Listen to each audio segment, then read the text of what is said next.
Muy buenas noches, vamos a continuar con el siguiente tema. Eh, Recordemos que esta semanita es muy corta, así que vamos con flash. Vamos a ver los tipos de democracia modernas que tenemos, sobre todo aquí en Ecuador, cómo se han fusionado algunas que vienen desde la antigüedad, cómo se les aplica en el mundo. Entonces, siempre hay que recordar que la importancia de nosotros como ciudadanos en aplicar en los diferentes modelos democráticos que existen, pues hace la diferencia.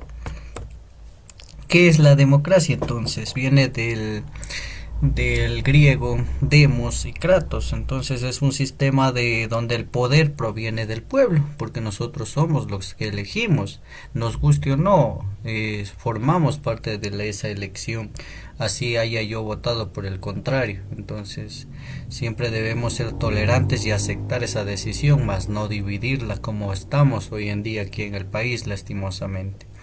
Entonces, la democracia permite la participación y decisiones, sobre todo colectivas. La democracia como forma de vida, siempre la democracia busca promover el respeto, el diálogo, la cooperación y se practica en la familia, en la escuela, en la comunidad. Y eso ya lo hemos vivido en la escuelita, en la misma familia, como dice aquí. Por ejemplo, entonces, ¿cómo lo aplicamos en la familia, en la democracia? Tal vez hasta para elegir una comida. ¿Qué cocinamos hoy? Menestra de lenteja, menestra de frijol, menestra de algo, hacemos carne, hacemos pollo. Todos decidimos, damos esa elección en familia. O a dónde nos vamos de viaje, nos vamos a la playa, o nos vamos a baños, o nos vamos al oriente, etcétera. Pero elegimos, estamos dando esa democracia. Tres miembros de la familia votaron que a Baños, pues se van a Baños. Entonces la democracia está presente en todo. En la escuela recordemos cómo elegíamos al presidente del aula con votos, cómo elegíamos al presidente del consejo estudiantil con votos. Entonces ya nos practicaban para la vida adulta de cómo vamos a elegir a nuestros representantes generales. Entonces es así. La comunidad, ya en personas adultas, sobre todo ya jóvenes adultos, que, que eligen al presidente del barrio, al representante del barrio. Entonces existe la democracia en todos los niveles. La más alta obviamente siempre va a ser para elegir presidente, asambleístas, consejo de participación ciudadana, etcétera.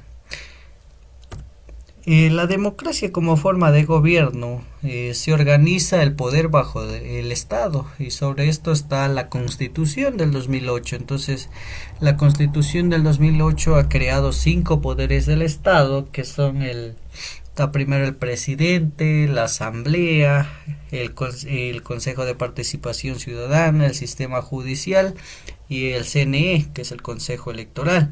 Son 5 poderes del Estado que tiene Ecuador, y es uno de los pocos países que tiene 5 poderes.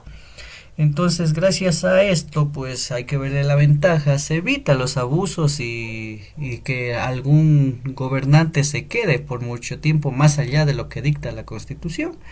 Ahora nadie lo ha hecho, que se quiere que obviamente se quieren quedar los políticos, que si ellos fuera de por vida se quedaran, pero la Constitución no lo permite, solo permite 3 reelecciones y chao.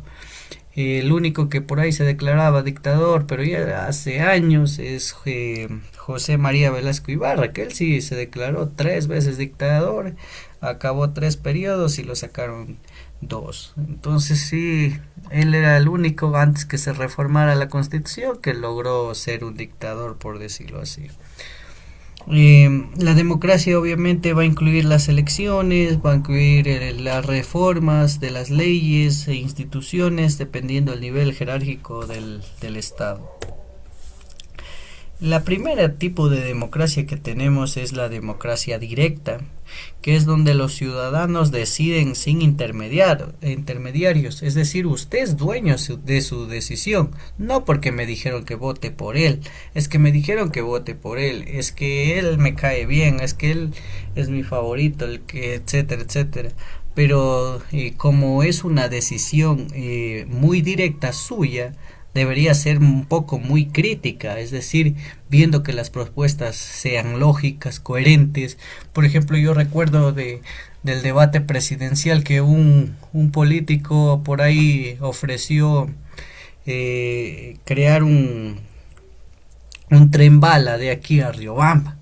Miren esa cosa, y ha de haber personas que tal vez le creyeron, pero el que tenga sentido, un poco de sentido lógico y sobre todo crítico, se va a dar cuenta que es casi imposible, porque estamos, y por no decirlo imposible, estamos en plena cordillera de los Andes, es muy complicado. Si el tema del metro se demoraron full, imagínense construir un tren bala, entonces son cosas incoherentes que no, ya de una lo debería descartar ese político, porque ya de una está con las propuestas falsas, demagógicas. Otro por ahí, otro candidato ofrecía $1,000 a cada ciudadano. Imagínese esas falacias que nos decían. Y hay personas que se lo creían, que les van a dar un bono de $1,000 a todos.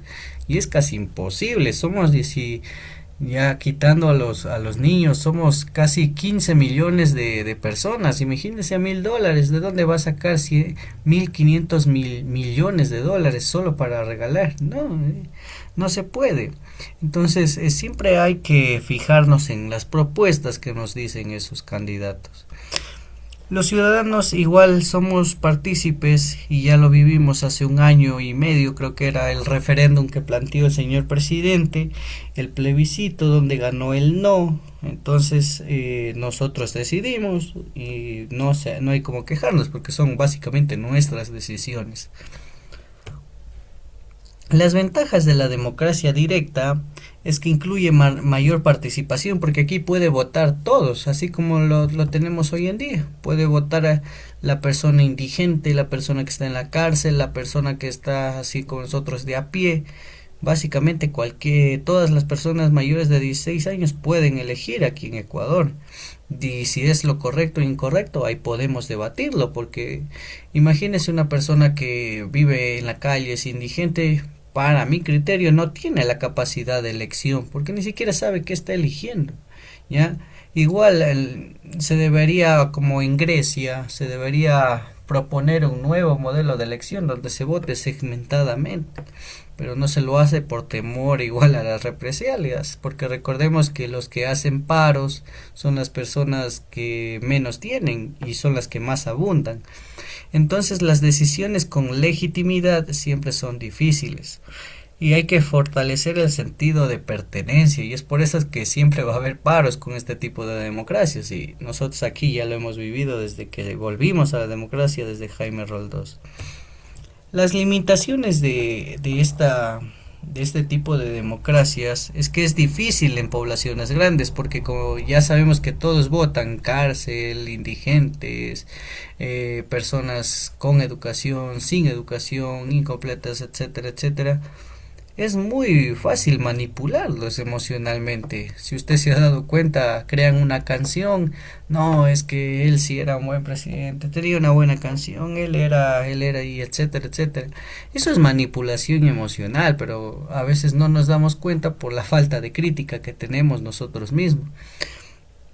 Y para esto se requiere una ciudadanía muy informada y muy educada para que funcione. Caso contrario, pasa lo que está sucediendo. Siempre va a existir corrupción, va a existir quejas, etcétera.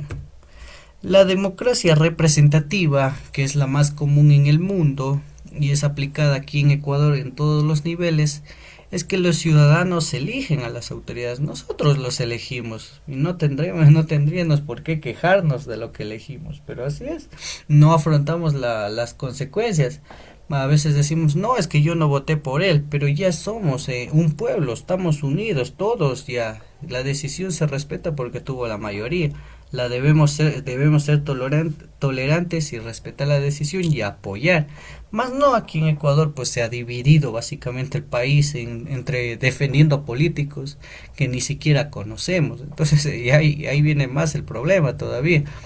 Entonces este es el modelo más común del mundo y está aplicado en todos los niveles. Las ventajas de la democracia representativa es que es muy fácil para la gobernabilidad porque está muy dividido en los diferentes ámbitos de poder. permite una planificación a largo plazo y sobre todo son representantes especializados. Eso se supone que todos los que entran a un cargo público tienen su título de tercer o cuarto nivel. Pero no, si nosotros nos damos cuenta, hay asambleístas que todavía están cursando la universidad, otros que solo son bachilleres, etcétera, pero no son especializados en el tema, no estudiaron política, etcétera.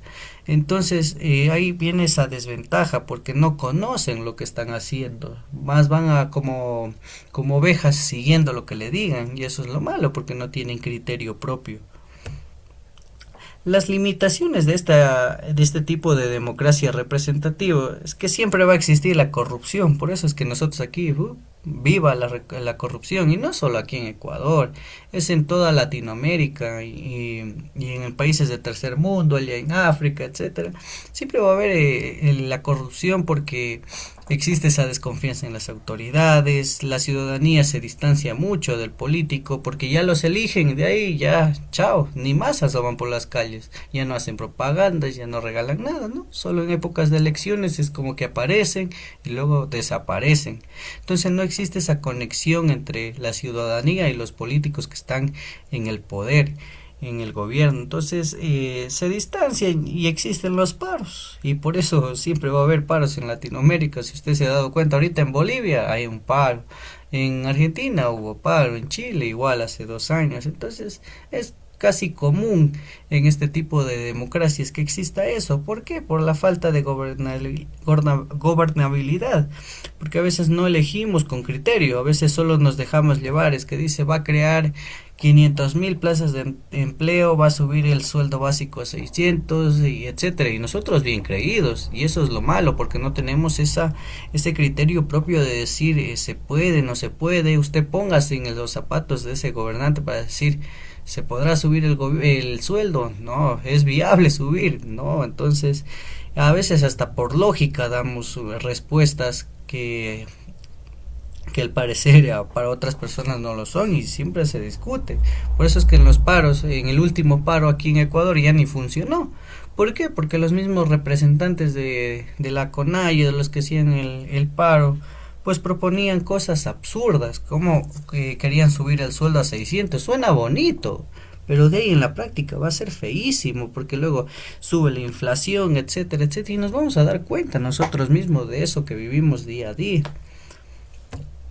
La democracia deliberativa, en cambio, se basa en el diálogo y en el debate, y eso se aplicó aquí en Ecuador. Usted recuerde en el paro de 2019 de Lenin Moreno, ahí hubo el debate, el diálogo, y llegaron a un acuerdo, no se subió el tema de los combustibles, etcétera, etcétera.